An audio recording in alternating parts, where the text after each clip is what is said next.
Welcome back, you guys, to Scary Hard, and yesterday I watched The Invisible Man, and I thought it was a very enjoyable horror movie, especially in the month of January, February, those type of months or whatever when it comes to horror movies is just absolute trash. So the fact that a good movie came out within these months is just like a dime within the rough. The gist of The Invisible Man is basically our main character is a woman that is trying to escape from her narcissistic, psychotic boyfriend that basically has complete control over her life. You know, it comes to eating, he controls that. It comes to when she sleeps, controls that. Where she goes, controls that. What she watches, controls that. The way she looks, what she thinks, what she says, all of that he controls. It's a lot like Big Brother when it comes to, like, you know, for example, 1984.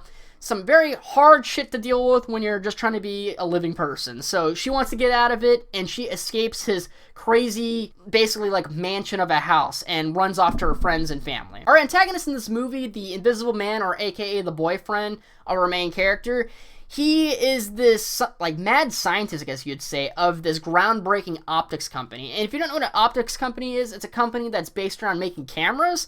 Well, he's, like, kind of transcended this optics company into the future because he's so smart and everything like that. That's kind of the gist of his character. He's a mad scientist, basically. After the main character leaves our mad scientist buddy, the mad scientist just is so sad, so distraught, and then kills himself. Or does he? And when she gets this news, she feels very relieved that he died. And she basically inherits $4 million from him, and, you know, everything's well and good. That's what she thinks, I guess. She starts feeling as though there's someone in the room next to her, and someone watching her, and someone messing with her, and doing things, you know, doing some really petty shit, to be honest. First half of the movie, The Invisible Man is kind of just stalking her, and I actually find this part of the movie very, very well done, because the only way you can tell that the Invisible Man is even there is that the way the camera work is in this movie is fucking phenomenal. Because most of the time in movies, the camera work is just there to make everything kind of move fluidly, and there's definitely more to it, but the average viewer that isn't really into movies doesn't really give a shit about, you know, the camera work. I mean, technically everybody gives a shit about camera work, but they're not looking for it, is what I'm trying to say. Well, in this movie, the camera work is very obvious because they'll have, like, a group of people just kind of walking out the door or whatever, and something, like, the camera is panning on someone that isn't actually there.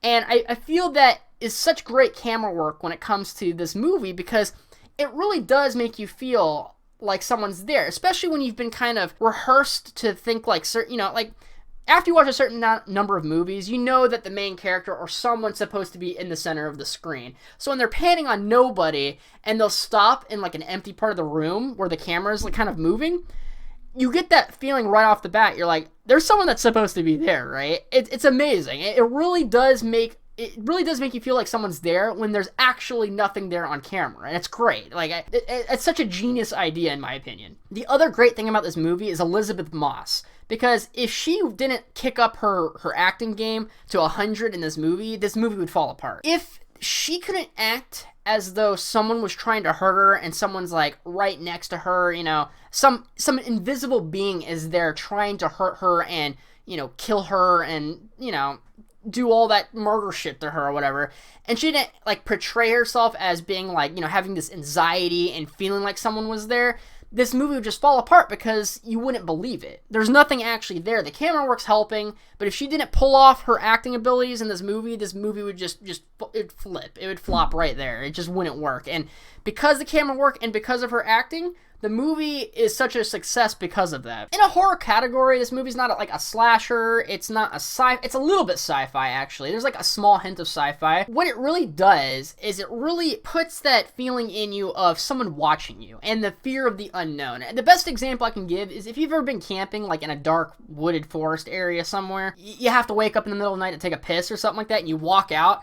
You know, you're like 10 feet away from the camp or whatever, but you can't see like 20 to 30 feet in front of you, right? But you have that feeling, that eeriness of being watched and not knowing what's in front of you is very scary and very visceral. And it really kind of pulls the strings of that sort of horror vein, you know, not knowing where the monster is, not knowing what it looks like, you know, the things that you can't see. It also pulls the strings of feeling like someone's watching you when all the real factual signs, you know, like your brain is telling you that no one's in the area, but your heart does, you know? Just like camping.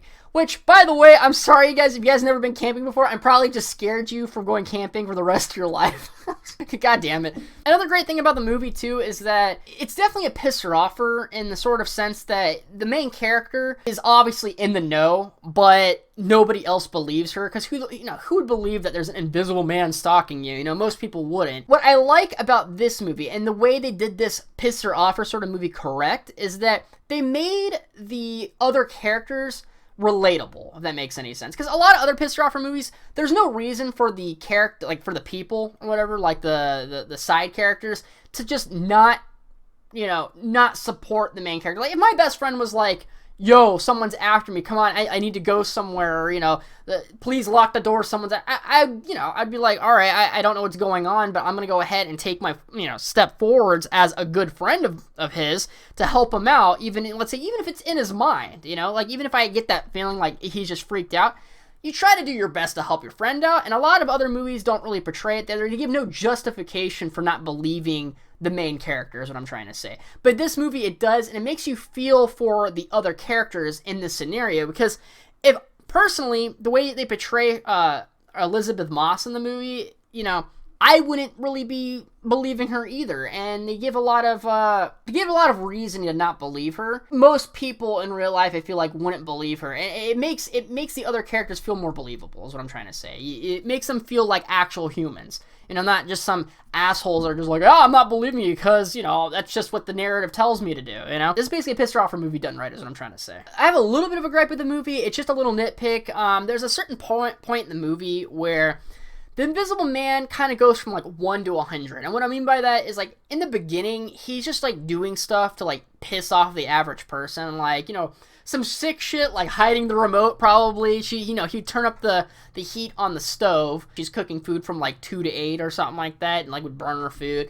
Unplug the vacuum while she's doing so. I'm just joking. There's a lot of petty stuff that he does in the movie that is just to kind of irritate her and stalk her. And that's fine, everything. That really does build the tension in the movie.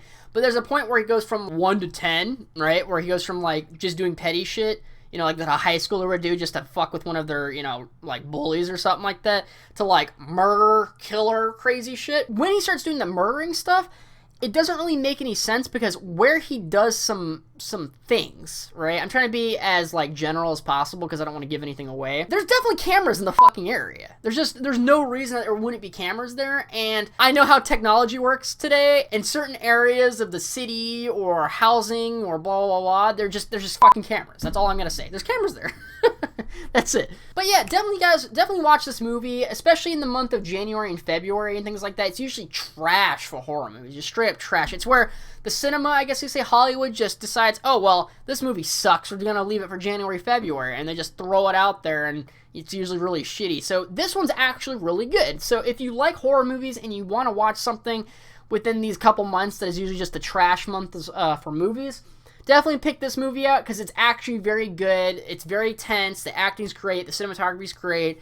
Definitely go ahead and watch it. And I give this movie, let's say, a good 8.5 out of 10 in my opinion. But thank you guys so much for watching. Please like, share, comment, subscribe. Do that whole YouTube thing for me. I get quite a bit of views for how new my YouTube channel is, but I don't get a lot of subscriptions. So if you guys are consistently watching my stuff and my content, go ahead and subscribe there. That really helps me out, help you out. You'll get my content quicker. Click the little bell.